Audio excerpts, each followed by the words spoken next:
Okay, here we are with our first white card.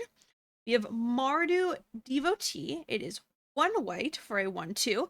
When this creature enters, scry 2, and then it filters your mana for Mardu colors. So instead of tapping for mana, if you use 1 mana, you can change it to a different color of Mardu colors, either red, white, or black. And you can only activate that ability once. What do you think, Ryan? So this is a cycle, notably the devotees. Um, so there's one for each clan. They're monocolor cards that they filter for whatever that clan's, that three color pairs, colors are. Um, Only doing it once a turn doesn't really matter a whole lot. You're usually only going to need to do that once a turn. But these are kind of important, I would say, glue pieces for a lot of your decks to make sure that you can cast your splash cards. Um, and I think these are also going to potentially enable small splashes of like powerful three color cards from different clans. So, like if you have a Jeskai deck, but then you have a powerful Mardu card, like you can have two of these and one like generic source fixer in your deck, and then be able to splash that card. So I think these are like pretty important creatures to just know about in the format, and how good each one of the monocolor ones are, like as a creature on its own that you can play in your deck and isn't embarrassing, I think is going to be like really important. So, what do we think about this one? Like 1 mana, 1/2 ETB Scry 2. Are we happy with that? Are we okay with that as like a body that we're playing in our deck? I'm not really sure. I think so. Given that red white wants to go wide, and this can help you not flood as much, and what was I had a brain thought. Help you not flood as much. Oh, and it can help you double spell because it's a 1 mana spell. Oh, Um true, true. I think that is going to be pretty good. I think most of these kind of filter things, I think a lot of, from just very, very brief overview of the set, a lot of the strong cards do look like they're in 3 colors. Um, and so I do think that's going to incentivize you to want to play 3 colors more often. And so I anticipate these, like, they're never going to be first pick, like, this is the first thing I want in my deck, but they're also going to be, good fixing, and every deck is probably going to need some amount of fixing, so they're going to be a little bit contested. I anticipate this being, like, exactly middle of the road, which to me is like 5.5 exactly. I totally agree, I think, with all of that evaluation stuff. Like, normally, Nicole, you know me as someone who really advocates like playing these boring, straightforward, good curve two color decks in limited. I think this set is a Nicole set in the sense that we are going to be wanting to splash a lot.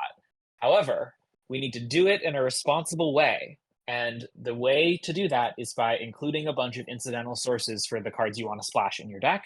These devotees are very, very strong ways to do that because they're just normal creatures that give you an extra source. And so I think they are going to be high priority in the drafts. This one I'm not super excited about for the body, but it's defensible. Like it could even be pretty strong if you really want to go wide and double spell and that kind of thing. So I agree. I think I'd put this like right at a 5.5, which is much higher than I would put it in terms of like its power level as a card. But I think you're really going to need to prioritize these and kind of fight over them in the drafts. If you're playing these like four color soupy decks a little bit that are like pulling the powerful cards, the powerful multicolor cards from different clans, you're really going to want access to these. So yeah, I agree. All right. 5.5. Next, we have Fortress Kinguard. 1 and a white for a 1/2 dog soldier. And when it enters, it endures once. We haven't talked about this mechanic yet, but it basically gives you an option. You can either get a counter or a XX spirit, where X is like the endure number. So either one counter for this or a 1/1 white spirit. If it endured two, you'd get either two counters or a 2/2 spirit. Pretty strong. 2 mana, 2/3, or 2 mana, 1/1 and 1/2. Neither of those are that exciting. Having the option's great, and like two bodies for 2 mana, again, quite strong, like we were talking about with the raise the alarm card. So nothing incredible, but a solid two drop. I think I'll be playing these and be reasonably happy with them. Yeah, I agree. So it's worth noting that the Abzan mechanic is endure. So this is useful because the counters work well towards the black green archetype, but going wide with the 1/1s work well towards the black white archetype. So it seems pretty cool design. This card definitely seems like it's a totally serviceable card. Will fit in a lot of decks. I anticipate it having like a 6.5. Yeah, perfect. I like it. 6.57 exactly. All right, this is Bearer of Glory. It is 2/1, 1 and a white. During your turn, this creature has first strike. And then for 4 and a white, creatures you control get +1/+1 until end of turn. Reading this card, it's not particularly exciting to me. You maybe will want to play one in your deck that, has a lot of mobilize and goes really wide, but typically there are better effects than, putting it on a creature. I guess it gets first strike, but we've already seen a lot of 3 toughness creatures. This is something I anticipate going pretty late, and, sometimes you'll take it to be your 22nd, 23rd card or something, but I don't anticipate it being much better than that. I think I agree. I mean, I think in the mobilized decks, like this, team pump is really valuable when you're making a bunch of these random 1/1 tokens.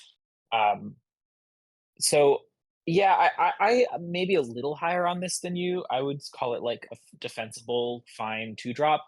Nothing more exciting than that.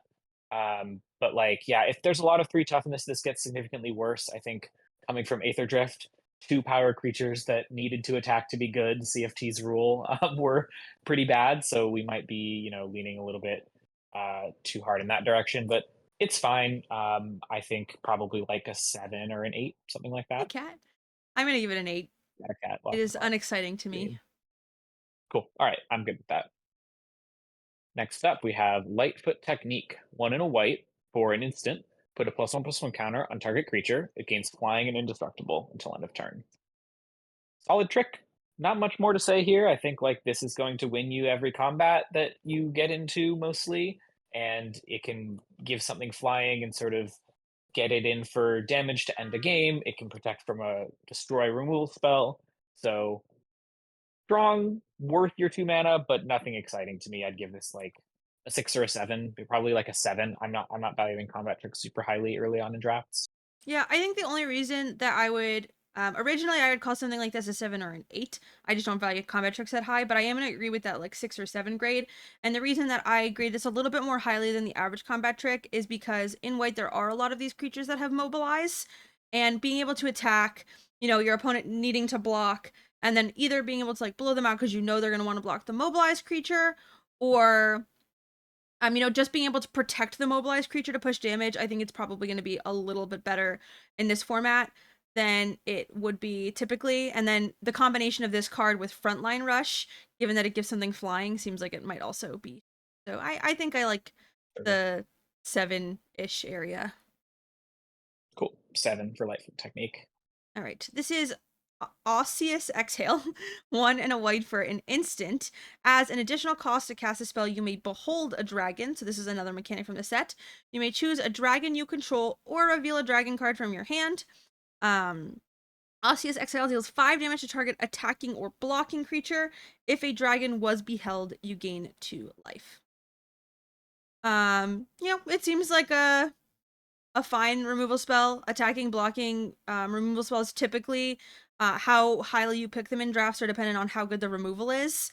Um, and so, we'll see what the other removal kind of looks like. I don't think whether or not you have dragons in your deck is a relevant card to take, a relevant decision to take this card. If you have dragons and you gain 2 life, great, but it's not a reason, I think, to take this card more highly.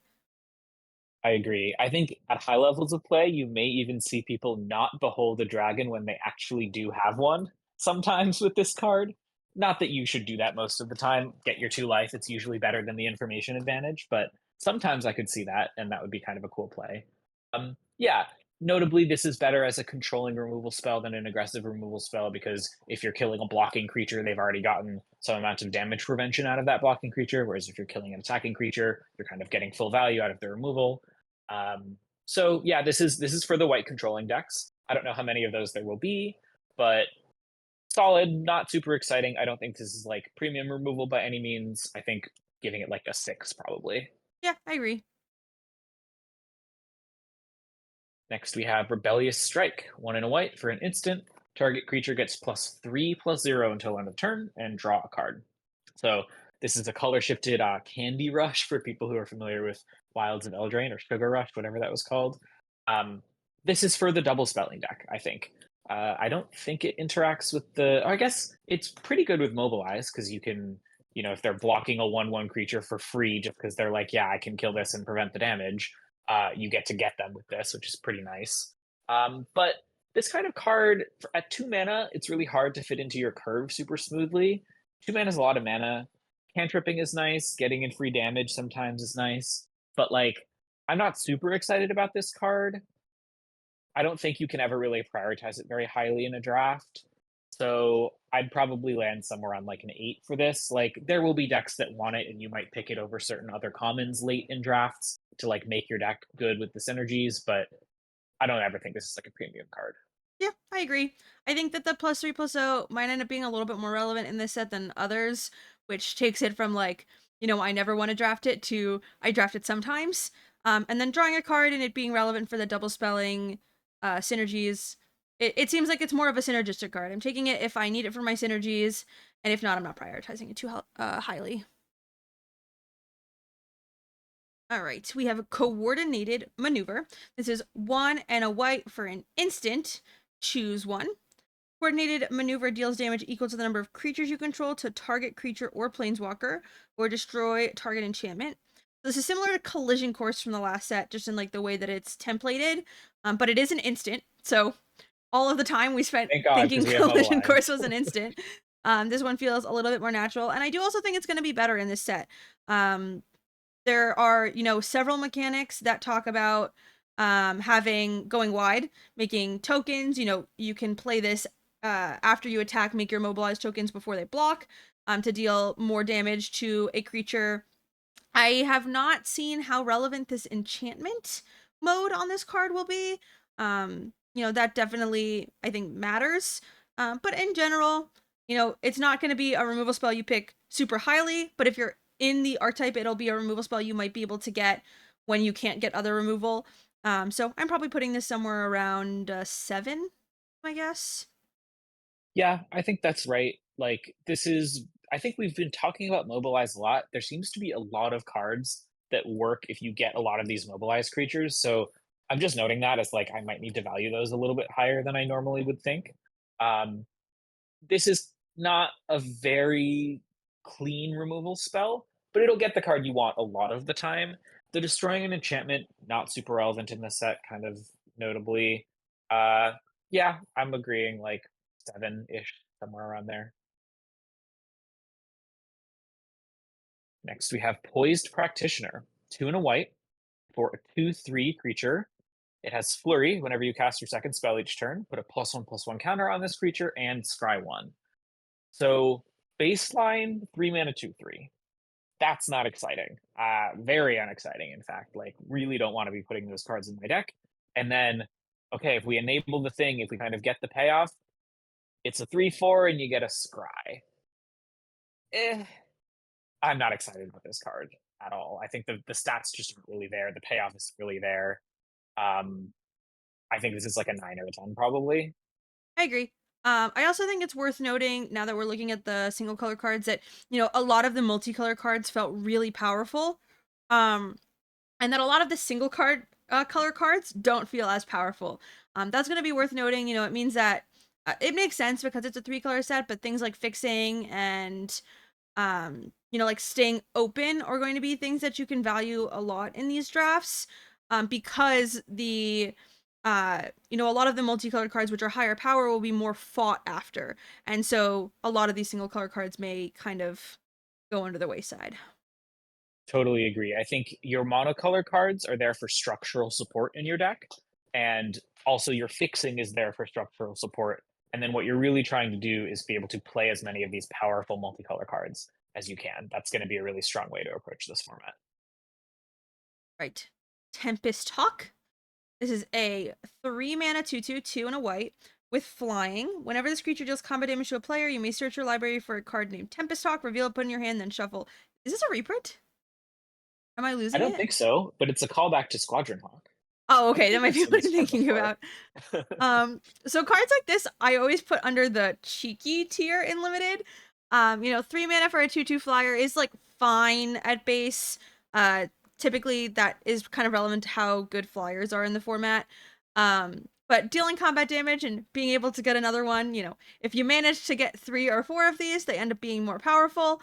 Um, but they're nothing like ever too crazy. It's like you get a cheeky draft where you get a couple of them and you're excited about it and it's fun and you get to talk about it. And other than that, they're like just fine.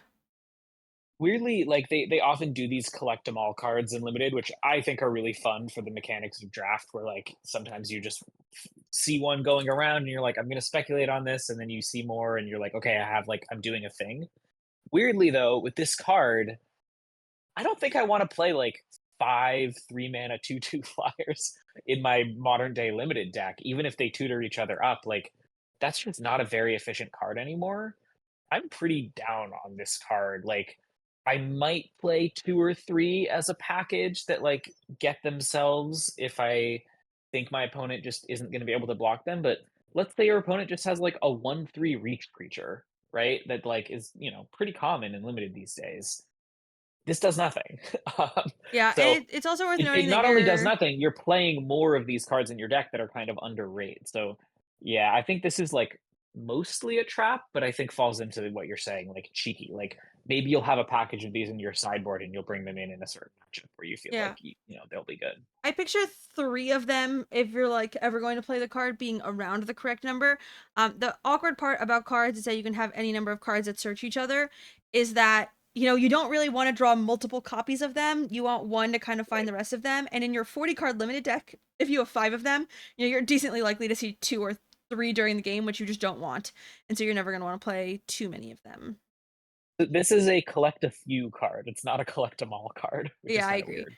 I am putting this at a 8. I think I'm saving my nines and tens. Maybe a 9. That's fair. Yeah, I would say a 9. It might even actually be a 10, but like I think 9 is like a good way to put it. I'll give it to 9. I'm definitely saving my tens for things that are just like not limited playable. Cool, cool.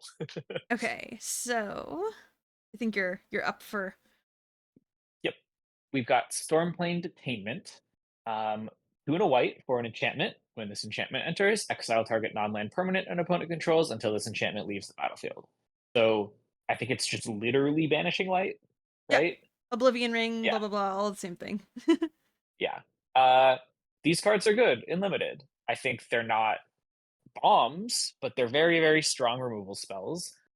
We've seen like one card that kills enchantments, but I think this is not going to be a set where we have a lot of those running around. So this is mostly just an exile removal spell for 3 that sometimes you'll get got randomly. But yeah, this is really good. I would put it at like maybe a 4, maybe a 3, depending on how highly you value removal, how much you need it. Um, Splashable, pretty simple card. We kind of know what this is. Yep. Yeah, I feel exactly the same way. These cards are always good. Having removal that removes anything is always useful, and it just whether it's a 3 or a 4, I think depends on how highly you need to pick removal in the set. All right, this is Arashin Sunshield. It is 3 and a white for a 3/4. When this creature enters, exile up to 2 target cards from a single graveyard, and then it has white, tap, tap target creature. They've clearly been experimenting with this kind of card in limited environments recently. This is Wreck Remover from Aether Drift, just slightly tweaked in terms of the design. 4 mana, 3/4, fine, but definitely not exciting body. Enters, exiles some cards from a graveyard. There's definitely some decks that are really going to care about that. Although some of those decks care about cards leaving their graveyard, which is a little dangerous. So this might not always actually like be something you want to do, like we saw with the blue green 2/2 flyer. And then a tapper. Normally, tappers are better as cheap creatures in limited because you want to not spend a lot of mana kind of getting rid of or removing, negating your opponent's threat. The tapping is again kind of like a random upside ability here. I'm not excited about this. It'll be sometimes playable, but as a monocolor card that's not super powerful, like I'm gonna be pretty disappointed if I end up playing this, I think, in most decks. Yeah, I'm gonna put this at a 9. I'm treating it as a sideboard card that like I sometimes want if it's very relevant against my opponent. But especially with the power level we've seen from a lot of the other cards, by 4 mana, I just want to be doing something better than this. I agree. Yep, I'm totally fine with a 9. Next, we have Dragonback Lancer, 3 and a white for a 3/3 flyer with mobilize 1. So when it attacks, make a 1/1 red warrior creature token attacking and sacrifice that at the beginning of the next end step. I don't think we'd actually red mobilize yet. Pretty good. Basically, just like a white common mobilize enabling normal bodied flyer. Nothing spectacular. Like 4 mana 3/3 flyers can vary a lot how good they are in limited formats depending on the flying stats in the format, whether they're creatures that can block them easily or not. I'm giving this like a 7, probably. Yeah, I It'll be agree. like a common that you play sometime, Yeah, so but in not all the general, time. cards like this, I think you value them a little bit higher if they work with one of your like synergies.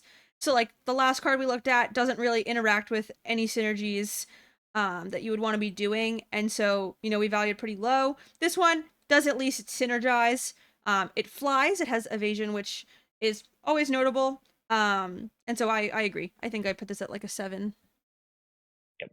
I will say that I think I generally want my enabling synergy cards to be cheaper, and this is not that because you kind of want to curve your enablers into your payoffs, and this doesn't totally let you do that. So yeah, I think never going to be a super strong card, but like we're giving it a slightly higher grade than the previous card, even though they're roughly similar power level, because this clearly like goes in a deck as Yeah. opposed to the other one. All right. So before I talk about the name of this card, I am going to talk about this omen mechanic really fast. Many people have discussed it. It's almost like Wizards is tricking us, it seems, and is templated very similarly on the card to adventures, but they are not the same. Omens are sorceries, and then they shuffle the card back into the deck. So these cards are going to have two kind of sides. One that is like a creature. I think most of them are creatures, and the other side is like an instant or a sorcery, and then they shuffle back to be a creature later. And a lot of the time, I think the creatures are typically a little bit more expensive. Just something to note. So this card is called Riling Dawnbreaker. It is 4 and a white for a 3/4 flying vigilance creature. At the beginning of combat on your turn, another target creature you control gets +1/+0. And then it does also have an omen, which is 1 and a white for a sorcery that makes a 2/2 white soldier creature too. A lot of text. A lot of text. Interesting. Yeah. I think with a lot of these omen dragons, we're going to want to evaluate them weirdly more as the omen than as the dragon, even though the dragon takes up more of the card because the omens are the cheaper half of it. So that's the half you're going to be able to play in almost every game if you want to. And then the dragons are typically a little bit clunkily costed, and the reason they're doing this design wise is so that you can play dragons, a lot of dragons in your limited deck to behold them without always having these like expensive cards clogging up your hand. So the dragon half of these cards is more for like if you reach the late game and you have the mana, you can cast the dragon, and it's definitely going to be better than the omen. But you should be putting this card in your deck because you are fine with playing the omen, and then sometimes you'll play the dragon, not the inverse most of the time. Um, and overall, this is like a pretty solid package. Like 2 mana 2/2 as a 2 drop, not that impressive, but it's also not a terrible option if you have nothing else to do on turn 2. You'll be happy that you have it. And then 5 mana 3/4 flying vigilance that does like a combat professor thing, giving creatures +1/+0 in the beginning of combat. That's pretty strong. I like that ability a lot. I think it's not quite worth 5 mana, but it's very close. So yeah, like this is sort of a 4/4 flying vigilance for 5, I guess, to some extent, although it gives another target creature, so it can't pump itself. Card's fine. I don't think anything incredibly exciting. Like I don't think I'm really ever splashing this necessarily. Um, so yeah, I'd give this like a 7, maybe. Yeah, I agree. I think I'm giving it about a 7. Modal spells always have a little bit more flexibility. So, like, maybe if our scale is talking about how highly I draft it, I'm giving it like a 6.5. Like, I'm giving it a slight priority over other 7s, but its effect at baseline is similar to cards that we've discussed taking at a 7. Agreed. All right. Salt Road packbeast. This is 5 and a white for a 4/3. It costs 1 less to cast for each creature you control, and when it enters, draw a card. This is a sweet one. Yeah, I like this card. I think, yeah, we're both gonna be fans of this. Like, worst case, 6 mana, 4/3 draw a card. It's not great, but if you have 6 mana, it's not a bad way to spend 6 mana. And most of the time, you're gonna be spending 4, maybe even 3 mana for this. That's kind of incredible. I'm a really big fan of that. So this is like one of those monocolor cards that I'm actively going to be wanting to put in my deck, which I think is quite valuable and something you want to prioritize early in drafts in this format. So I'm going to give this like a 4. I could even see it getting up to like a 3 at some point in the format, but there's higher impact things you can be doing. This is sort of just a bit of value. So yeah, it's obviously really good with mobilize, like we talked about. Good with endure, the absen mechanic. Really, really strong card. Like very good for a monocolored card. Yeah, I think I'm probably putting it somewhere between 4 and 5. I agree with a lot of the things that you said. The reason I'm probably a little bit lower on it is for specific decks. Like, probably have like wanted to have enough creatures. It's better in the decks that want a 2 spell. With so many powerful like 2 and 3 color cards, I want this to work with the rest of my deck. I don't really want to be just spending 6 mana on it. I want it to be a little cheaper than that and synergize a little bit more. And so, when I think about 3 or 4, I feel like I'm taking like removal spells or things that like really stand alone. And this feels like it needs a little help. So I'm putting it a little bit underneath. But a very Cool. good card. I'm fine with a little bit of difference between us there. Next, we have Descendant of Storms, single white for a 2/1. Now we're in the uncommons, notably for white. So these cards are going to be a little bit higher power level. White mana for a 2/1. Whenever this creature attacks, you may pay 1 and a white. If you do, it endures 1. So give it a counter or make a 1/1 spirit. That's really strong.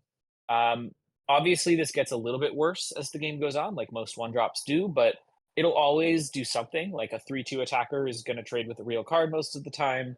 Making 2 bodies is pretty good. I don't think this is any kind of super premium card. Like a lot of the time, if you have a 2 drop to play, you're going to want to do that instead of doing this on turn 2. But yeah, I like this card. I would probably give it like maybe a 5 or a 6, something along those lines. Yeah, I'm probably this is a play style type thing, giving it a little bit lower of a grade. 6 is probably the highest I go. But that is, I have a tendency to draft a lot of like big value decks, and this seems like a format you can do that in. And so, if there are good aggro decks, then valuing this card a little bit higher might be correct. But I don't know. Seeing the other cards and a lot of things at 3 toughness, it feels like my white deck is going to want to play a 2 mana spell rather than activate this effect. You're probably not going to activate the effect more than like once, maybe twice. Um, and so I'm probably putting this at like a 6, but I think that's a playstyle type thing. Makes sense. This is a card I'm excited about. This is Sunpearl Kirin, 1 and a white for a 2/1 flash flying creature. When this creature enters, return up to one other target non-land permanent you control to its owner's hand. If it was a token, draw a card. So when I said I was excited about the card, it is because it is a possible flex into a constructed deck. So not that I'm excited about it for limited, but it's a pretty cool card. It's a 2/1 with flash and flying. So 2/1s with flying, typically do get to push some amount of damage. And what's cool about this card is there's a lot of ways you can use it, which is what I like on my limited cards. You can use it to bounce a mobilized token before you sacrifice it to draw a card. You can use it when you block one of your opponent's things. Maybe they use a combat trick and then you bounce the creature to your hand, or they try to remove one of your things and you use it to protect it. There's just a lot of ways cards like this can be used. They're flexible. And I always value drafting flexible cards a little bit higher because they're going to be able to slot into more decks kind of as the draft goes on. I think I'm probably putting this at a 5, I can see you leaning wanting to go higher on high. 5, yeah.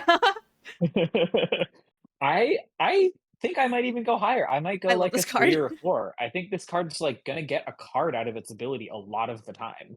And I don't think, I could be wrong, but I don't think there's a lot of like 1 power flyers, like spirit tokens or anything in this format. Well, sorry, There's a there are mechanic spirit for it. tokens, but there are not flying spirit tokens, which is important. Um, yeah, I mean, this seems like a pretty premium card to me, honestly. Like 2 mana 2/1 flyer with flash is like a very solid body, and then most of the time, I think you'll be able to figure out a way to get a full card out of this ability. So that's just a great package. Like, I'm happy giving this probably a 4. Honestly, maybe even a 3, but yeah, I think 4 is where I'd land on it. Okay, while scrolling, I am giving myself permission to rate this card higher. I think 4 is probably the lowest I'm going, um, with a possibility definitely of pushing towards 3. The reason that I'm a little higher on it than I was a couple seconds ago, aside from the fact that I love mechanics like this, is there are several other things this plays really well within the set. There's a couple of enchantments where you can like pick them up and play them again. Um, you know, this reminds me a lot of like the mechanics from Wilds of Eldraine that I really liked in White, where you could like play Princess Takes Flight, and then before it like exiled, you could bounce it back to your hand. Or I love decks. It's why I like the Esper Pixie deck so much. I think I'm probably valuing this card pretty highly. It reminds me of a lot of in a recent limited set cards that we were super high on, Fear of Isolation. Yep, It has a very similar effect, but that card ended up being super valuable because it was a flyer, it was 2 mana, and then it also did other things that you could get value out of. I think this card is pretty good. I agree. Yep. Next, we have Furious Forebear, 1 and a white for a 3/1 Spirit Warrior. Whenever a creature you control dies while this card is in your graveyard, you may pay 1 and a white. If you do, return this card from your graveyard to your hand. So not returning to the battlefield is kind of rough on this. Um, Obviously, your creatures are going to die a lot, and it's going to trigger a lot, but needing to pay 2 mana to just get it back to your hand and then replay it on a future turn, I don't think that's very exciting to me. The body on this is nothing special, so yeah, I guess it does trigger on like mobilized tokens. So that is I guess going to be really easy to do in this set. But I'm not that excited about like a one or a 2 mana 3/1 that keeps coming back. Like that's fine, that's pretty good, but I don't think it's the kind of card that I'm going to be adding to my limited deck and saying this makes my deck like able to win games that it otherwise wouldn't, if that makes sense. Yeah, I think I'm probably putting this around a 7. Like in the last set, I think I had Deathless Pilot probably like at an 8 to 9 just because you didn't have to prioritize picking it. And I do think this is notably better than that for a couple reasons. One, it's cheaper to get back. Also, I think being able to like get it back frequently will really help with the double spell mechanic where you want to cast 2 spells. And That's so true. I think I pick it a little higher. It might even like teeter closer to like 6 sounds too high, but like 6.5 I think I could settle on. It just seems like it might work well synergistically with the deck, and it might be a little better than it initially reads, but I still don't anticipate it being like great. They might have made it uncommon for a reason. Like that's kind of a sign that it might be a little bit better than we're thinking. But yeah, I'm comfortable with the 7. Like I just don't think this is ever going to be a premium card. All right. We have Stormbeacon Blade. This is 1 and a white for an artifact equipment. Equipped creature gets +3/+0. Whenever equipped creature attacks, draw a card if you control 3 or more attacking creatures. And it has equipped 2. I was very unexcited reading this card. I was like, oh, an equipment. This is going to be expensive. It gives +3/+0, whatever. Like maybe I'll put that on something that's attacking and it'll be a better attacker. But that has changed now that there is this additional draw card text. I think any deck where I'm playing like Mobilize or Go Wide, I'm going to be pretty happy to have one of these. It is like decently expensive, and those are going to be like pretty aggressive decks, and so I'm not going to be picking it super highly. But I think frequently you will get one of these in those decks, and you might in fact want one. I agree. Yeah, it's kind of a finicky card. Like the creatures need to be attacking, which is rough. But you only ever need to draw one card off of this to be pretty happy with it.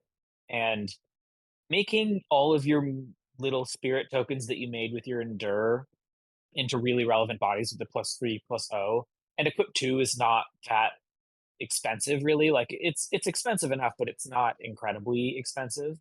Um, yeah, this is like a solid equipment that will often draw you one card a game, maybe two. So I'm pretty happy with it, but I'm not over the moon.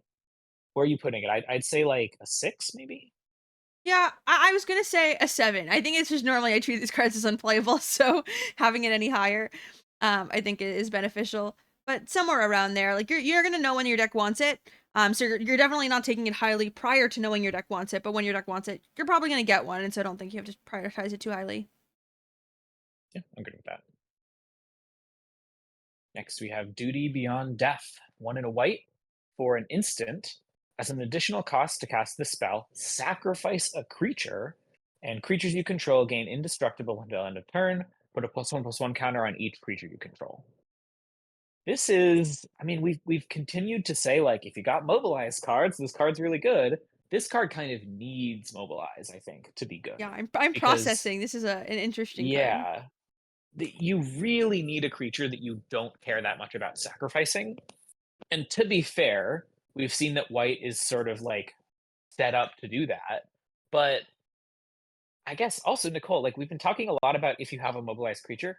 Have we seen a lot of mobilized creatures yet? We've seen a I don't 3/3 think we actually flying have. dragon that mobilizes for 1. Right. Yeah. Well, So I think I, that I'm white I'm starting to think that the mobilized creatures might be more important than the mobilized payoffs, maybe. I mean, we're still early on, so maybe there just are some that we haven't gotten to. But I don't think I'm very high on this card. It's very situational. Yeah, I think What do also you a think? lot of the cards that have mobilize are not necessarily in white. So like white is kind of the support color for mobilize, but the cards that actually have mobilize are in other colors, if I remember That could be correctly. true. Um That would make sense. and so a lot of what we've talked about in recent limited sets is what colors are kind of base colors and what colors are support colors. So like Aether Drift is a really like pretty polarizing example where green was like a very strong base color. All your green cards were really great. Where white and red were like very clearly support colors. You know, you didn't very frequently want to be playing them on their own, but they did some strong things to support the other colors in the set. And so what it looks like currently is that white is a good support color. Where are we putting this? I'm on like a 9, probably. I don't know. I think Really hard one to I'm evaluate. probably putting it a little higher than that, just because I do think it will be a good trick in mobilized decks. You know, the fact that it gives a counter and not just +1/+1, I think is a pretty notable change. You know, you can give indestructible to the creature that's making the mobilized tokens, and then they're bigger and can attack a little bit better the following turn. Um, I'm probably putting it a little higher, at least an 8. I think there's a chance it could be a 7, but I would need to play this set to kind of decide how highly I was taking cards like this. Another one that doesn't Okay. have a lot of precedent. All right, this is Dalkovan packbeasts. It is 2 and a white for an 0/4 with vigilance. Interesting set of stats here. It has mobilized 3. So we just talked about not having enough cards that you know, have mobilized. This is a really cool one. I really like the design on this card. You know, an 0/4 where you kind of want to attack with it, but like it doesn't need to be blocked. This is just it's a cool card. I like it. Very cool card. And after reading all the white cards, I'm ready to give this like a 1. That's obviously a joke, but like I think this might be a very, very crucial card to your white aggro decks. Um, I think this is probably like pretty premium. I think this is going to be the kind of card you need a couple of to really make all of your other cards work, like we've seen so far. I'm probably giving this like a 3, and that's pretty aggressive for a card that, like, on stats alone isn't anything incredible. But I'm gonna go out on a limb here, and I'm gonna advocate for giving this a 3. Where are you at? Okay, I'm gonna go a little lower than that just because I don't think this form is going to play a lot of two color like combinations, and I do think we can find mobilize in other colors. Um, and so I am probably like at a 4 to a 5. You know, like you are going to want to play a mobilized deck to play this. You are going to need things that care about going wide. You know, it makes a lot of the other support cards a little better, which is one of the reasons to pick it a little bit more highly. But I'm still, I don't think taking this over like O-Ring, Banishing Light, whatever it's called in the set. Um, or like more premium removal. So I'm probably at like a 4. I Okay. like the card. Yeah. I guess I could see myself taking this over like a just a removal spell like O-Ring. I think it might be kind of that synergy piece that just makes your deck click. But yeah, I think what you said is totally valid, and I'm kind of being a little bit aggressive in the evaluation. So truth will probably be somewhere in the middle. Yeah. Next, we have Starry-eyed Skyrider. Two and a white for a 1/3 flyer. Whenever this creature attacks, another target creature you control gains flying until end of turn, and attacking tokens you control have flying. So another mobilize Ooh. payoff. Um, this body and effect we've seen before in limited, and it can be really strong. It's a very aggressive card because you really want to enable good attacks with it, and it's not very good at blocking for 3 mana. Um, I don't know. I'm a little bit skeptical, I would say, to start for this. I just don't think it's going to be that kind of like power card unless you have a ton of mobilized stuff going on and it's getting a bunch of your little tokens flying and getting them in. But like, I think there's going to be other ways to pay that off, and so I'm not super high on this. I'd probably say like maybe an 8. Yeah, What about you? I'm probably putting it at a 7. I think, it's another one of those things where when your deck wants it, you'll know it wants it, and it might be pretty strong in those decks. And so, having one, taking it a little bit more highly than the other cards that I go back to thinking about, we talked about the 3/3 dragon that mobilized one, or like the wreck remover type card. I think this is definitely doing a little bit more synergistically, and so I'm putting it a little higher than the other cards that I think are like just fine. Cool. Yeah, that's reasonable. All right. Rally the Monastery. This is an instant for 3 and a white. It's got a lot of text on it. It says this spell costs 2 less to cast if you've cast another spell this turn. And then you can choose one of 3 modes. You can make 2/1/1 white monk creature tokens with prowess. You can give up to 2 target creatures you control +2/+2 until end of turn. Or you can destroy target creature power 4 or greater. I think this card is Hmm. sick. I agree. It does a lot of different things. Um, what do we think is like the main mode? Is there a main mode? um No, and that's what I like about this card. I think I've talked a Yeah, lot about how yeah. I value flexibility in drafts.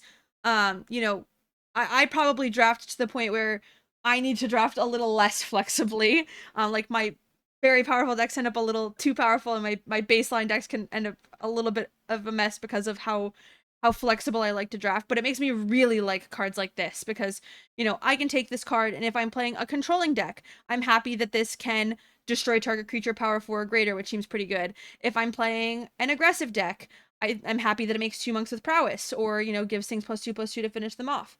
I like that it costs less and enables other strategies. I value this card super highly. I'm probably putting this at like a 3. Okay. Yeah, I think the flexibility adds a lot to this card. If you're casting this for 2 mana, you're almost always getting really, really good value for that 2 mana. If you're casting it for 4, you're getting probably like a fair exchange of value just with all that flexibility. So I like it. I think I'd put it probably at like a 4. I'm a little bit less high than you are, but really strong card. I agree. I've lost my Next, mouse. Oh, there it Ways. is. Uh, next, we have Wayspeaker Bodyguard. 3 and a white for a 3/4. When it enters, return target non-land permanent card with mana value 2 or less from your graveyard to your hand. And it has Flurry whenever you cast your second spell each turn. Tap target creature an opponent controls. Interesting. So 4 mana 3/4 body, not the best, but totally defensible. And you need a non-land permanent with mana value 2 or less in your graveyard, which is I think going to be not trivial to have by turn 4, which means this isn't always going to get you, to draw you another card, but it sometimes will, and it'll be nice when it does. But the card it's drawing you is never going to be incredibly high impact in like a late game, for example. And then when you flurry, when you cast 2 spells, you get to tap something. So that's normally going to be tapping something on your turn to enable attacks. The package here is fine. It's pretty good, but I don't think I'm that excited about it. I think I can probably do as good or better with like any kind of other random 4 drop creature, especially like a multicolor one in this format. So I'm probably landing somewhere around like a 6 or 7 for this. I don't think it's anything special, but I think it's totally playable. Yeah, I How think about I'm you? putting it at a 7. What the deciding factor is for me is like, we haven't seen a lot of good two drops yet. Um, we've talked about that we feel like the format is going to be kind of slow, which is a little counterintuitive with, like a pretty aggressive mechanic in mobilize. But there just like haven't been a lot of 2 mana creatures that seem super strong or super above rate or anything where you're like really gonna want to get them back at common or uncommon. Like if you have a 2 mana rare or something, then the card value goes up a little bit. But I also think that, this is a card that wants to return something mana value 2 or less, but it's also trying to slot into like aggressive decks because of the tap target creature effect and returning something that's small. And so I'm probably putting this at a 7. I don't think I think it's going to be a little too awkward. I agree. I'm happy to go with 7. Yeah, I'm not excited about this card.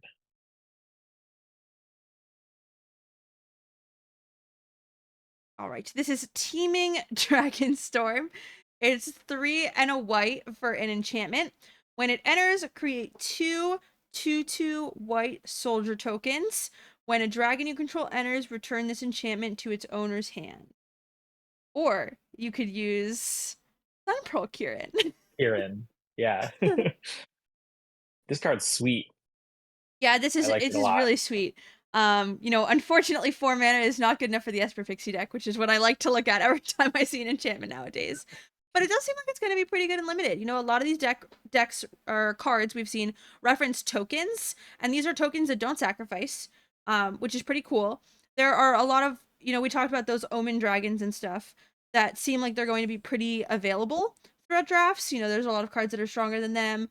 Um, but you can play them, and being able to cast this card twice to make 4/2/2s seems really, really impactful to games. I like this card. I think I'm putting it probably middle of the road because I don't think it's like a premium card you have to take early. You do need other things to make it work. Maybe a 5.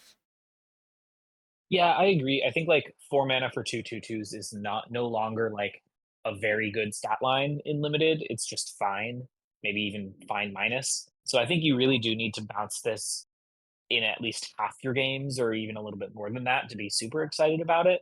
And so yeah, I think I agree with you. Like somewhere middle of the road, probably like a 5. Like you'll take this in the middle of drafts and be pretty happy with it, but I don't think you need to take it super early. So yeah, I like 5. I agree. Next, Loxodon Battle Priest. This one's a banger.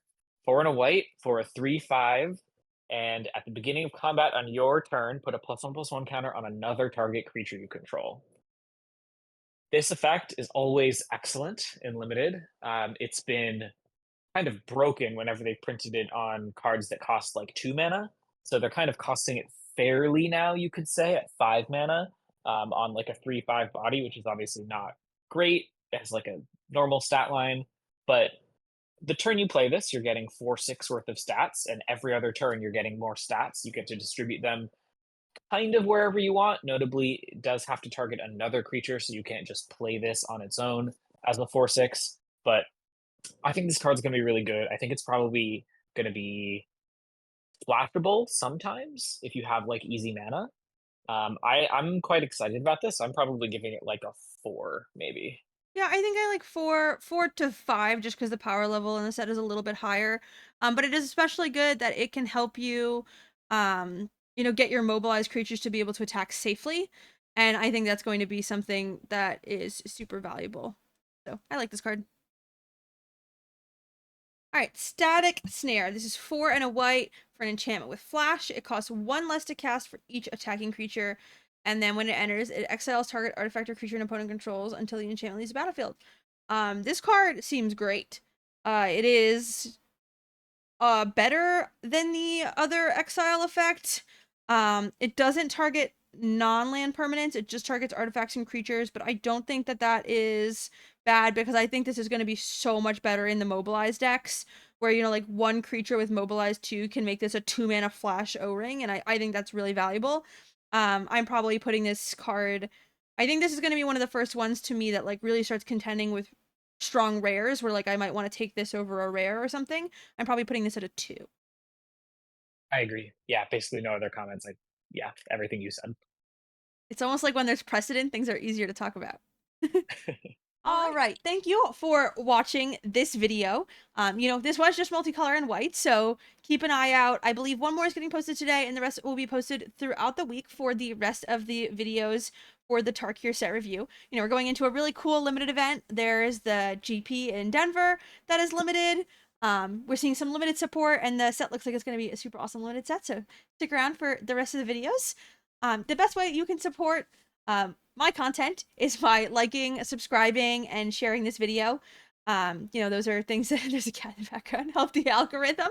You've got to like it for the cat. It's a requirement. I'm sorry if not, you're too aggressive of a person. This will also be getting posted on Ryan's Patreon. Ryan's Patreon, I think, is like one of the best pieces of content you can subscribe to in Magic. Ryan, I love to talk about them a lot, but their best thing, I think the reason that they've done so well so quickly is process. I think it's something that's really helping Sanctum. I think it's something that's really helping, like, I owe a lot of where we got on Esper Pixie at the last Pro Tour to Ryan and Ryan's process, despite Ryan not playing Pixie. Just really, I think, super far ahead in terms of process and improving quickly and understanding things quickly and playing to your best quickly. I couldn't recommend Ryan's Patreon anymore. And if you wanted to support me more directly, I also have a Patreon. A little bit different, it includes my deck guides, a little bit more targeted content, and sideboard guides, and it's kind of where I keep my blog on the things I'm doing to improve. So, if you want to support either of us over on Patreon, that's a great way to do that. And I will see you guys for the next part of this limited set review.